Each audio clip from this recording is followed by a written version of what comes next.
Uttar Pradesh Uttarakhand.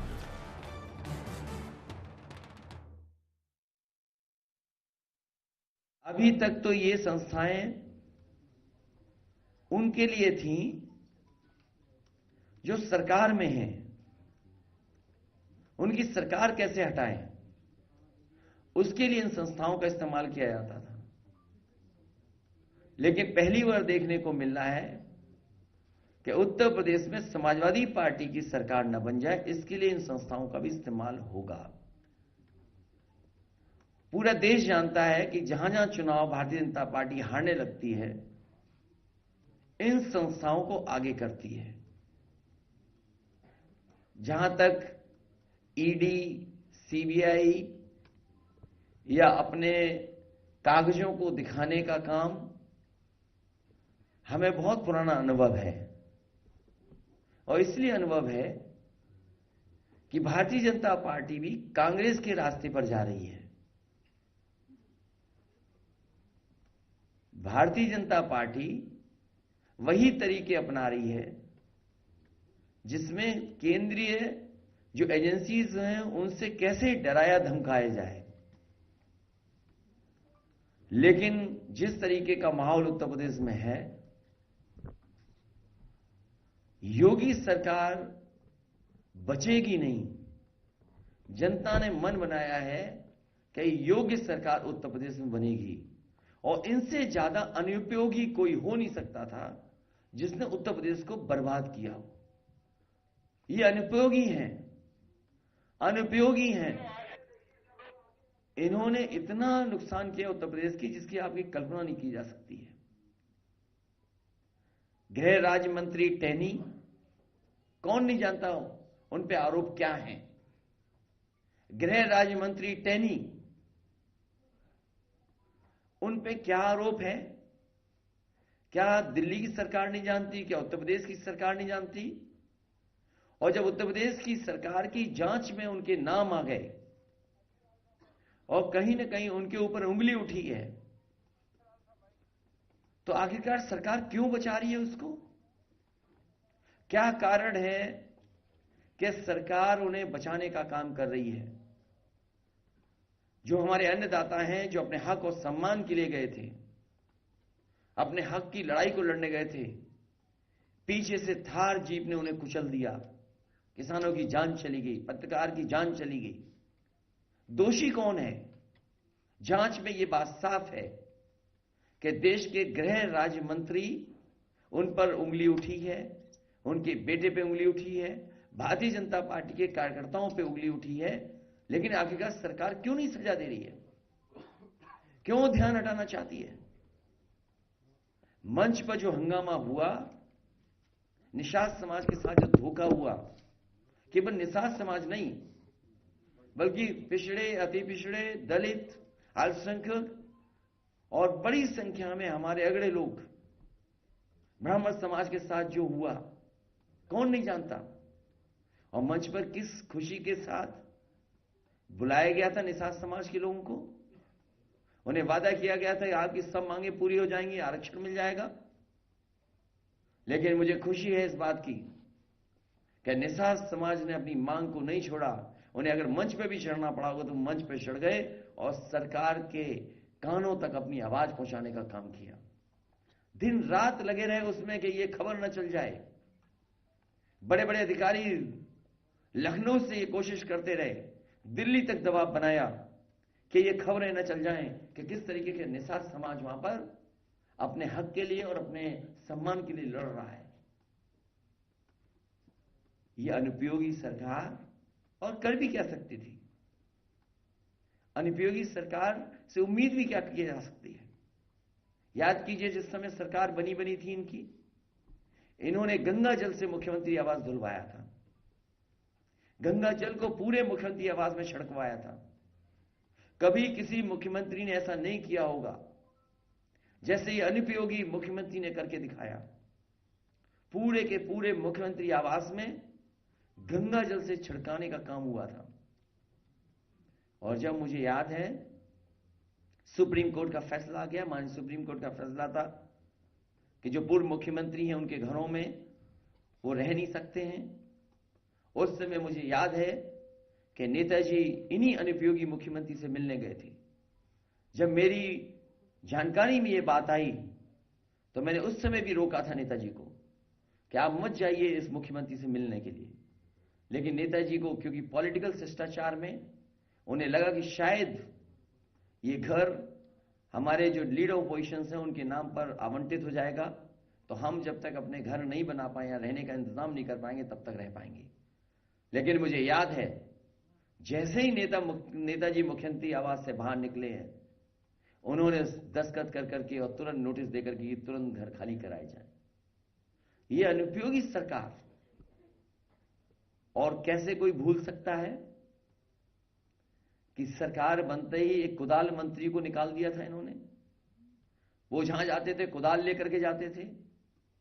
JP नायसी में कुदाल लेकर के गए, जो पुराना हेरिटेज एरिया डेवलप हुआ था वहां कुदाल लेकर के गए, कुदाल चलाते थे, खुद जांच करने जाते थे। और उन्होंने कहा कि ये बताइए इतना ऊंचा हेलीपैड क्यों बन गया। जब उन्होंने जेपी नायसी की ऊंची बिल्डिंग पर देखा कि यहां पर हेलीपैड बन गया है, हेलीपैड बना हुआ है, तो उन्होंने कहा ये डिजाइन रॉन्ग है, ये किसकी सूझबूझ है कि इसमें बन गया है हेलीपैड। और याद कीजिए जब उन्होंने कुदाल चलाई थी हेरिटेज एरिया पर, तो कुदाल पत्थर नहीं तोड़ पाई थी। जांच के बाद जांच के बाद जांच, उसके बाद जो ठेकेदार थे उन्हें अपने दल में ले लिया। और जांच चली रही है, लेकिन अभी भी वो जेपी नायसी अभी पूरी नहीं हुई है। इसी तरह एक्सप्रेसवे का कोई किलोमीटर नहीं बचा जिसको खोदा ना गया हो। कोई किलोमीटर नहीं बचा जहां पर खोद करके ना देखा गया हो। इस अनुपयोगी सरकार ने सभी तहसीलों के कागज निकलवा करके देखे। सब तहसीलें चेक करने की रजिस्ट्रियां हुई हैं कि किसके नाम पे हुई हैं। क्या मिला अनुपयोगी सरकार को? और यही रिवर फ्रंट, एक रंगी लोग क्या जाने जीवन में रंग का क्या महत्व है।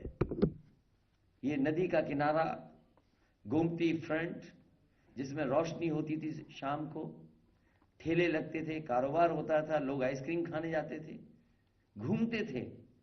लेकिन क्या की? जांच कर दी। और जांच पे क्या नहीं किया? ईडी, सीबीआई और जो कुछ हो सकता है सरकार पिछले 4.5 साल से कर रही है। गोमती साफ नहीं हो पाई। 900 मीटर केवल अगर बन जाता, 900 मीटर अगर नालों को न जाने दिया जाता, तो आज लखनऊ शहर में गोमती साफ बह रही होती। और इसीलिए उत्तर प्रदेश के अनुपयोगी मुख्यमंत्री जी, उन्होंने डुबकी नहीं ली, क्योंकि वो जानते हैं जो नदी हिंडन है वो गंदी है।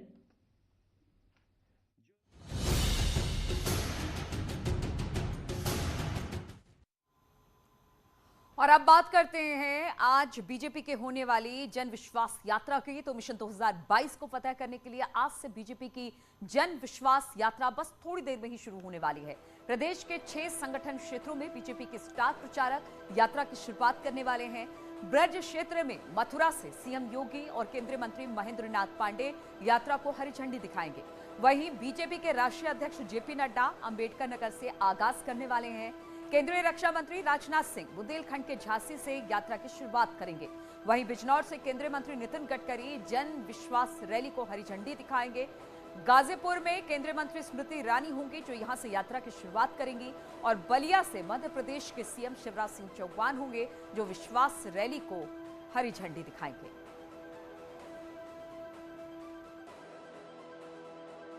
लेकिन उस समय यह था कि सपा आती, फिर बसपा, फिर सपा, फिर बसपा, क्योंकि भारतीय जनता पार्टी को लोगों ने इनको हराने की स्थिति में नहीं समझा था। लेकिन 14 में जब सरकार बनी तो 17 में बीजेपी के, तब उन दोनों क्या होता था कि तुम सम पुरुष ना मौसम नारी और यूपी लूटो बारी बारी। तो उसके बाद एक युग शुरू हुआ है, योगी युग शुरू हुआ है, मोदी युग शुरू हुआ है। अब निश्चित तौर से इन जन विश्वास यात्राओं के द्वारा हम अपनी बात को कहने में सफल हो पाएंगे। हर विधानसभा को टच करेंगे और उस दौरान केवल ये रोड शो नहीं होगा। हालांकि हमारे कार्यकर्ता बूथ से लेकर राष्ट्रीय अध्यक्ष लगातार परिश्रम कर रहे हैं। और जो फौजें शांति काल में पसीना बहा लेती हैं, उनको युद्ध में फिर खून बहाने की आवश्यकता नहीं पड़ती है। और इसी पर बातचीत करने के लिए पवन गौड़ हमारे साथ मथुरा से जुड़ रहे हैं। पवन, अभी हमने देखा एसपी सिंह बघेल से आप बातचीत कर रहे थे, उनका कहना है कि हमने काम किया, अब काम को जनता के बीच में लेकर जाना है और वही बात हम जनता तक पहुंचाने की कोशिश कर रहे हैं और जनता भी जानती है कि किसने क्या किया।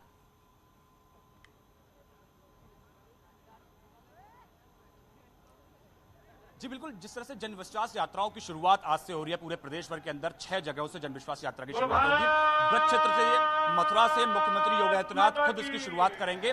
अब से कुछ ही देर के अंदर योगी आदित्यनाथ यहाँ मथुरा पहुंचेंगे और मेरे पीछे आप जो मंच देख रहे हैं वहां योगी आदित्यनाथ पहुंचेंगे और यहीं से जो सामने रथ जो आप देख रहे हैं, इस रथ के जरिए ही इस रथ यात्रा की शुरुआत पूरी होगी और ये पूरे ब्रज क्षेत्र के अंदर जाएगी। विकल्प, संकल्प, ये सब इन्हीं सब विचारों के साथ मैदान में जाएंगे और कहेंगे कि किस तरह से उनकी सरकार ने पिछले 5 वर्ष के अंदर जिस तरह से काम किया, कितने विकास के काम हुए, कानून व्यवस्था पे किस तरह से काम हुए, इन सब बातों को जनता के पास तक पहुंचाया जाएगा। रथ यात्रा जो होता है वो एक बहुत अच्छा माध्यम होता है कि जनता के पास तक पहुंचने का। 403 विधानसभाओं को ये अंदर तक टच करने की कोशिश होगी इन यात्राओं के जरिए से। आप देख सकते हैं कि तमाम जो लोग हैं वो यहाँ आए हुए हैं, कुछ यहाँ जो पंडित भी है वो यहाँ आए हुए हैं। पंडित जी कहाँ से आए हैं, क्या कहना चाहते हैं? वृंदावन से आए और एक ही संदेश पहुंचाना चाहेंगे कि जो राम को लाए हैं हम उनको लाएंगे, जो राम को लाए हैं हम उनको लाएंगे। यूपी में फिर से हम भगवा लहराएंगे, यूपी में फिर से हम योगी जी को लाएंगे। जो राम को लाए हैं हम उनको लाएंगे, यूपी में फिर से हम योगी जी को लाएंगे, ऐसा कहना है कि जो तमाम जो लोग आ रहे हैं। तो संदेश साफ है, हिंदुत्व प्लस विकास के जो मंत्र है उसके साथ ही ये जो सब लोग पूरी बीजेपी जो है वो चुनाव अभियान में जाएगी और अपना फिर से बिल्कुल। तो सनातन संस्कृति हो या फिर प्रदेश सरकार के विकास की बात, इन सब बातों को लेकर आज जन विश्वास यहां से यात्रा शुरू होगी जो कि लोगों तक होकर जाएगी। बहुत बहुत शुक्रिया आपका पवन हमारे साथ जुड़ने के लिए। और अंबेडकर नगर में जन विश्वास यात्रा के लिए जिस गाड़ी को बीजेपी अध्यक्ष जेपी नड्डा हरी झंडी दिखाएंगे उसकी क्या खासियत है, जरा देखिए ये रिपोर्ट। से बीजेपी प्रदेश के अलग अलग हिस्सों से जन विश्वास यात्राएं निकाल रही है। इस विश्वास यात्राओं में जिस वीवीआईपी गाड़ी का इस्तेमाल किया जा रहा है, मैं उस गाड़ी के अंदर ही मौजूद हूं। चूंकि कई विधानसभा सीटों पर इस गाड़ी को जाना है और जो तैयार किया गया खास तौर पर इन यात्राओं के लिए, क्योंकि एक हफ्ते बताया जा रहा है कि इन जिलों में मूवमेंट में लगेगा, लिहाजा जो अंदर सेटअप ऐसा किया गया है कि कोई भी कंफर्टेबल यहाँ पे घंटों बैठ सकता है। इसके अलावा अगर जो जनसभा को संबोधित करनी हो, लोगों को संबोधित करना हो, कार्यकर्ताओं से बात करनी हो, तो उसके लिए देखिए यहाँ पर एक स्पेस ऐसा बनाया गया है जहां पर आप चढ़कर लोगों से मुखातिब हो सकते हैं, बात कर सकते हैं। इसके अलावा अगर आपको कार्यकर्ताओं को संबोधित करना है तो उसके लिए भी यहाँ पर प्रॉपर प्लेटफॉर्म बनाया गया है। बताया यह जा रहा है कि ये यात्रा जो प्रदेश के अलग अलग 6 जिलों से निकल रही है वो सभी 403 सीटों पर जाएगी। इस बीच एक लंबा समय भी लगेगा। जनवरी के पहले सप्ताह में इन यात्राओं का समापन होना है। समापन के मौके पर लखनऊ में बड़ी रैली भी की जाएगी, लेकिन उसके पहले इस यात्रा में चलने के लिए जो एक गाड़ी तैयार की गई है खास तौर पर, उसके अंदर हम आपको दिखा रहे थे कि किस तरीके की व्यवस्था की गई है। हालांकि जेपी नड्डा इस गाड़ी को भी कुछ देर में झंडी दिखाकर रवाना करने वाले हैं। इसके बाद ये अंबेडकर नगर से निकलकर अवध क्षेत्र के जितने भी जिले हैं, फिर चाहे हम उन्नाव की बात करें या रायबरेली की बात करें या अयोध्या की बात करें, इन जिलों से होती हुई ये यात्रा लखनऊ के काकोरी में पहुंचेगी। इसके बाद वहां पर एक बड़ा कार्यक्रम के जरिए बीजेपी की ओर से चुनाव से पहले एक बड़ा माहौल बनाने का प्रयास होगा अपनी जीत के लिए। Number news 18 Ambedkar Nagar.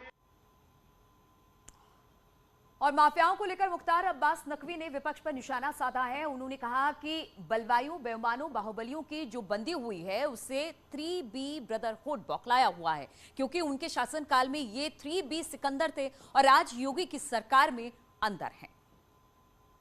देश में स्थिति ये है कि जो बलवाई थे, बेईमान थे और बाहुबली थे, तो बलवाइयों, बेईमानों और बाहुबलियों की जो बंदी हुई है उससे जो 3B ब्रदरहुड है उससे बौखलाया हुआ है। और ये थ्री जो बी ब्रदरहुड है, जो बलवाई जिसमें शामिल हैं, जिसमें कि बाहुबली शामिल हैं, जिसमें बेईमान शामिल हैं, तो उनकी बौखलाहट स्वाभाविक है, क्योंकि इनके शासनकाल में ये 3B जो था वो सिकंदर था। आज योगी जी के समय में वो अंदर है।